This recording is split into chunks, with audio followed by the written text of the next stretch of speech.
Read the story Saving a Tiger Named Cinderella, then press play to listen to me read your questions. Number 1. Which choice provides a summary of the text? A.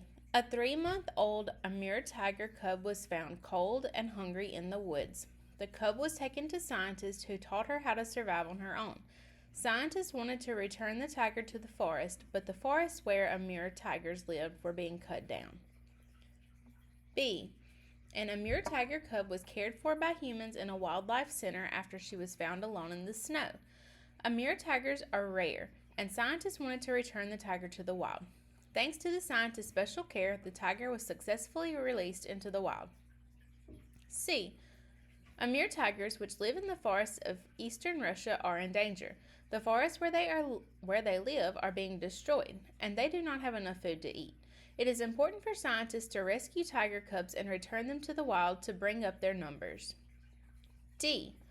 A young Amur tiger cub was found injured and sick in the forest, and she was taken to a special zoo. The workers at the zoo took care of the cub and helped her find a new home.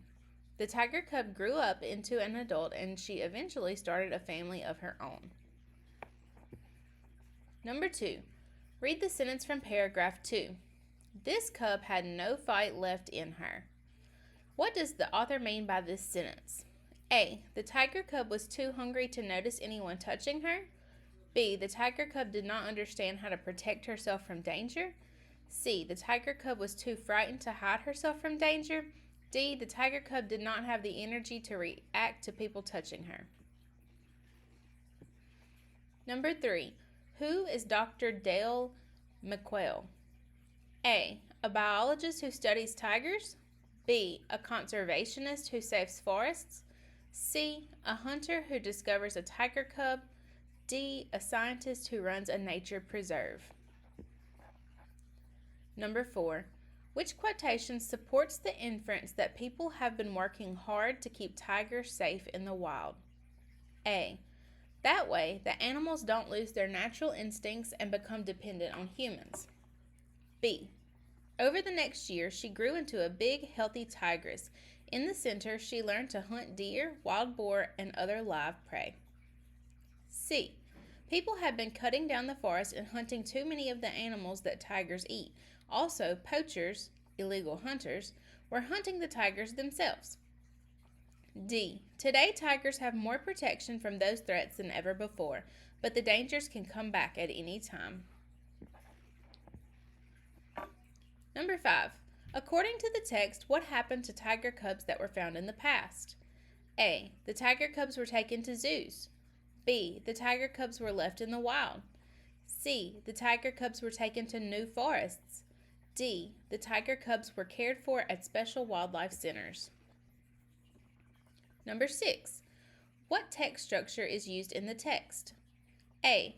The author uses cause and effect to show that hunters were able to work together to save a tiger cub that had gotten lost in the snow. B. The author uses chronological order to show how a tiger cub was saved by conservationists and then returned to the wild when she got older. C. The author uses compare and contrast to show the similarities and differences between tigers that are born in the wild and tigers that are born in zoos.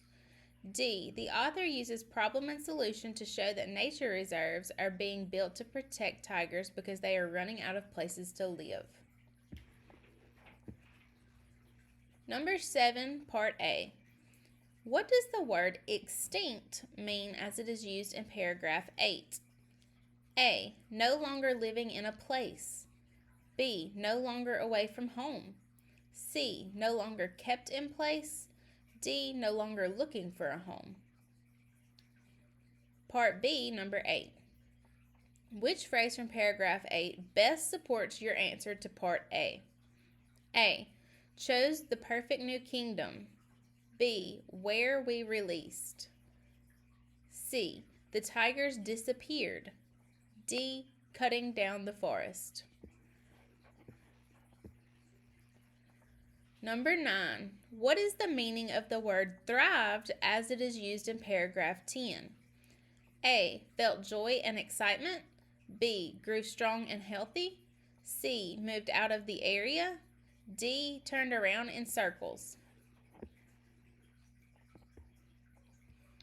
Number 10, Part A.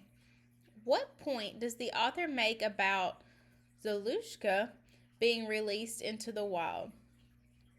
A. Scientists were worried that Zolushka would become lonely after being released into the wild.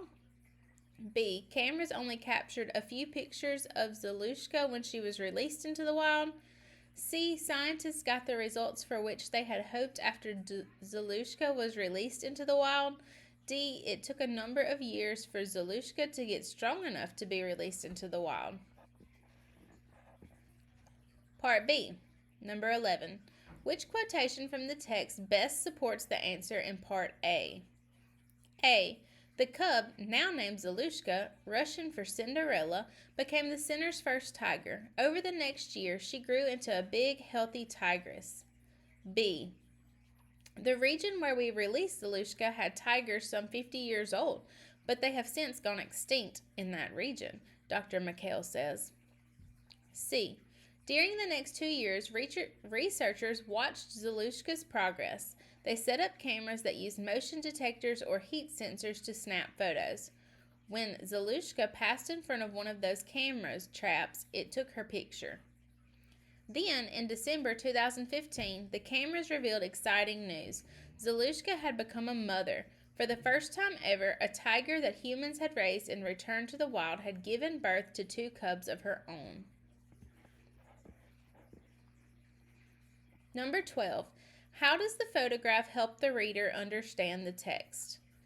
A. The reader can see what Amur tigers look like. B. The reader can see how Amur tigers are protected. C. The reader can see where Amur tigers live around the world. D. The reader can see why Amur tigers are disappearing in the wild.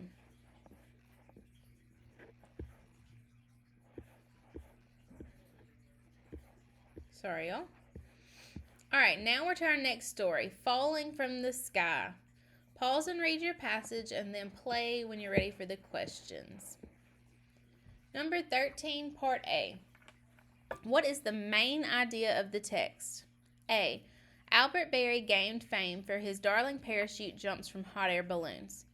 B. Albert Berry attempted his first ever parachute jump over a military base in Missouri. C. Albert Berry became famous for being the first person to make a parachute jump from an airplane. D. Albert Berry teamed up with an airplane company to try and make parachute jumping more popular. Number 14, Part B. Which quotation from the text best supports the answer to Part A? A. He fell toward Jefferson Barracks, a U.S. military post near St. Louis, Missouri. Hundreds of soldiers were watching. B.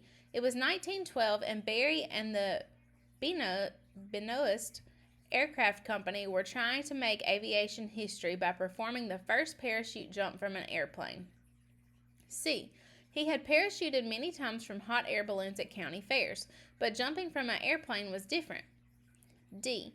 Tom Benoist and the others at the Benoist Aircraft Company had been planning the jump for months, but there were a few challenges to overcome.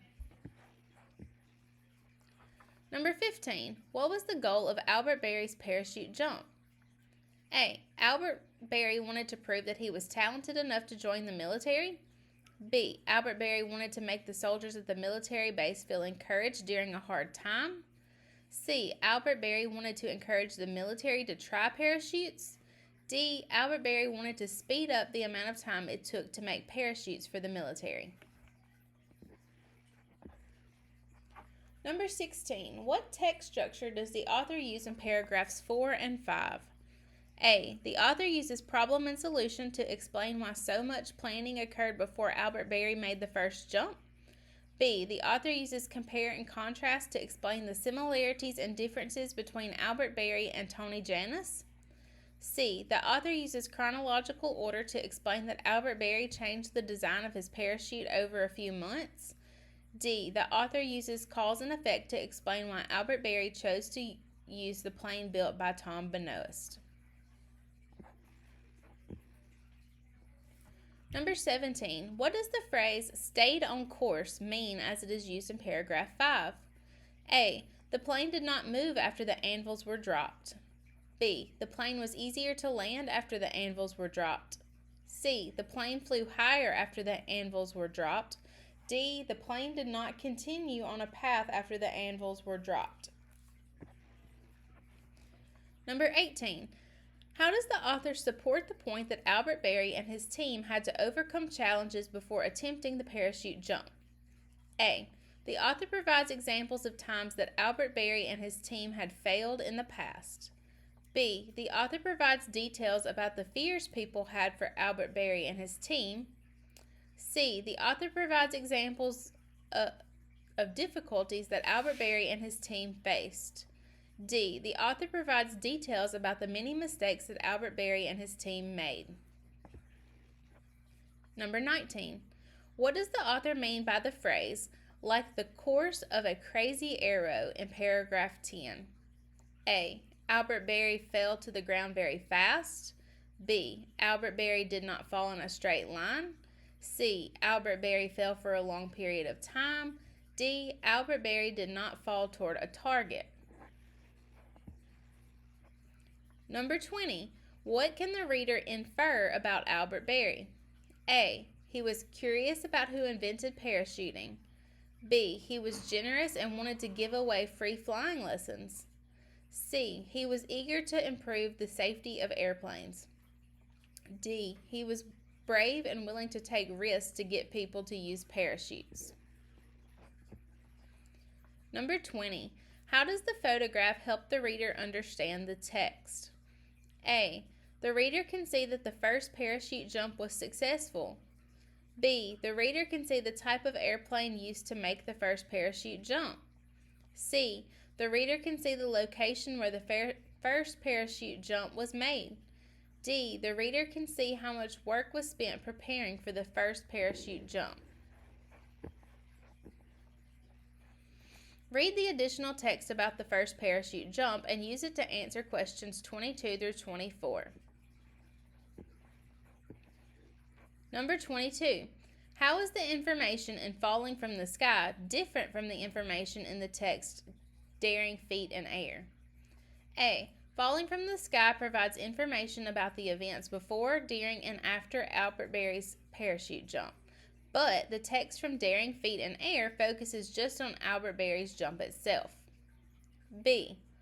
Falling from the Sky provides information about why Albert Berry was chosen to make the parachute jump, but the text from Daring Feet in Air provides information about why the pilot, plane, and location were chosen.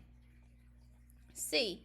Falling from the Sky provides information about the problems that Albert Berry faced when making his parachute jump, but the text Daring Feet in the Air focuses only on the positive results of Albert Berry making the jump. D.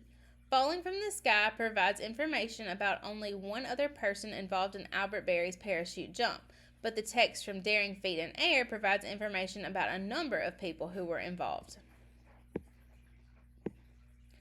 Number 23. How does the information in the text Daring Feet in Air add to the information in Falling from the Sky? A. The text from Daring Feet in Air explains what Albert Berry looked like when he dropped from the plane. B. The text from Daring Feet in Air describes the actions of Tony Jannus as he flew the plane to the jump location. C.